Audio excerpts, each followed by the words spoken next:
जय श्री कृष्णा, राधे राधे गाइस। तो आप देख सकते हैं कि हमने शंकर जी, पार्वती जी, गणेश जी को सबको तैयार कर दिया है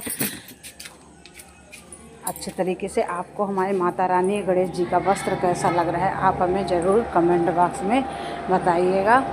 और गाइस, ये पूजा हम करने लायक नहीं हुए अचानक, तो इस वजह से हमने इस पूजा को नहीं की है। मेरे पापा जी हाँ किए हैं, और ना ही ज़्यादा वैसे कोई पूजा पाठ की तैयारी हुई थी। बस रोट पंजीरी भी नहीं बना था। आप देख सकते हैं सब कुछ फल फूल था। जो भी तैयारी किए थी हमारी बेटी और इन्होंने किया था, क्योंकि हम आपको पता ही है कि पूजा करने में ये सारी चीज़ें नहीं होती है, तो इस वजह से हमने नहीं किया था। फिर पंडित जी भी आ गए तो पूजा पाठ करवाए, क्योंकि ये कराना ज़रूरी था, क्योंकि मंदिर का वर्षगांठ तिथि से करना बहुत ज़रूरी था। तारीख से नहीं होता, तारीख से करते तो 9 मई को करना पड़ता, अगर तारीख से मंदिर की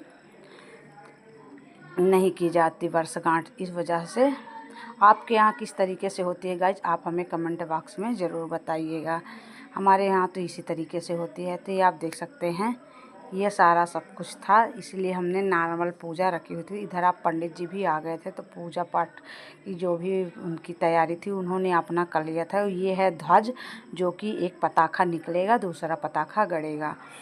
ये हर साल वर्षगांठ में होगा, तो इसीलिए ये आप देख सकते हैं कि पंडित जी यहाँ चंदन पूजा में पापा जी को और बेटी को दोनों को पूजा में बैठे थे, तो इस वजह से कर रहे थे।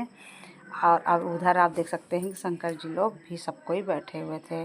अच्छे तरीके से पूजा पाठ पंडित जी कराए, फिर अभिषेक कराने लगे। पापा जी के हाथों से ही अभिषेक भी चालू हो गया गाइज। हम ये जो थोड़ा बहुत शूट किए हैं, तो दूर से मंदिर के पास नहीं गए थे ये सारी चीज़ें, तो इस वजह से आप देख सकते हैं कि यहाँ पंडित जी मंत्र वंत्र पढ़ रहे हैं। पापा जी यहाँ अभिषेक, इसके बाद अभिषेक होने के बाद ये आप देख सकते हैं कि जो पताखा गड़ा हुआ था उसे निकाल कर दूसरा पताखा नए बांस में गाड़ दिए थे। तो ये आप देख सकते हैं कि ये पताखा लहर रहा है। वहाँ पापा जी लोग फिर आ गए यहाँ पूजा पाठ, पताखा गड़ने के बाद हवन करने के लिए पूजा पाठ यहाँ भी चालू था। पंडित जी उधर मंत्र पढ़ रहे थे। यही सारी चीज़ें चल रही थी गाइज। तो आपको हमारी ये पूजा की प्रक्रिया कैसे लगी, फिर हम चलिए अब आपको थोड़ा बहुत दिखा देते हैं जो हम अपनी बुआ के यहाँ शादी में भी गए।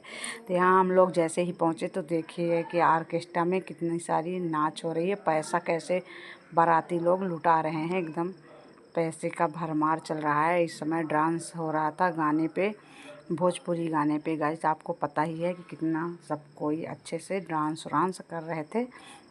यही सारी चीज़ें चल रही थी। फिर हम लोग गए तो वहाँ खाना पीना खाए। इसके बाद जयमाला की भी तैयारी शुरू हो गई थी। पहले हुआ था वो तिलक चढ़ा था गाइज उसी दिन, फिर तिलक के बाद द्वार चार के बाद फिर जयमाला थी। आप देख सकते हैं कि बाराती लोग ऑर्केस्ट्रा के साथ नाच रहे थे। इसके बाद फिर दुल्हन की होने लगी एंट्री जयमाला में ले जाने के लिए। तो पहले ऐसे ले आए, फिर रथ ही से, आप लोग के यहाँ क्या बोलते हैं आप लोग ही बताइएगा। तो ये रथ के जैसे था, रथ ही मानिए, तो इसी में बैठाए और फिर दुल्हन को लेके चल दिए। तो इधर आप देख सकते हैं, फिर रथ के बाद फिर उनको इससे फिर स्टेज तक ले गए गाइस। 3 बार चेंज हुआ, तो अब आपको पता ही है बारात में ये सारी चीज़ें चलती रहती हैं। हम लोग उधर खाना पीना सब कुछ खा के फिर थोड़ा बहुत ये जयमाला की भी प्रक्रिया देखे गाइस। फिर दुल्हन पहुंच गई स्टेज पे, यही सारी चीज़ें चल रही थी। इसके बाद ये आप देख सकते हैं कि फिर से ले आए दुल्हन को, रथ के ऊपर बैठा दिए गाइस। थोड़ा सा शोर को इग्नोर करिएगा, क्योंकि घर में सब कोई बहुत है इस समय। मेरे घर में भी आपको पता ही है कि शादी ब्याह चल रहा है, तो थोड़ी शोर ज़्यादा है। फिर इधर आप देख सकते हैं कि दुल्हन के पास यहाँ हो रही थी गंगा आरती। दुल्हन जैसे ही स्टेज पे एंट्री किए, तो यहाँ पे गंगा यात्री हो रही थी। तो ये सारी चीज़ें चल रही थी गाइज। फिर हम लोग को आशीर्वाद भी, जयमाला हुआ, इसके बाद हम लोग चले आए थे। तब तक के लिए जय श्री कृष्णा, राधे राधे।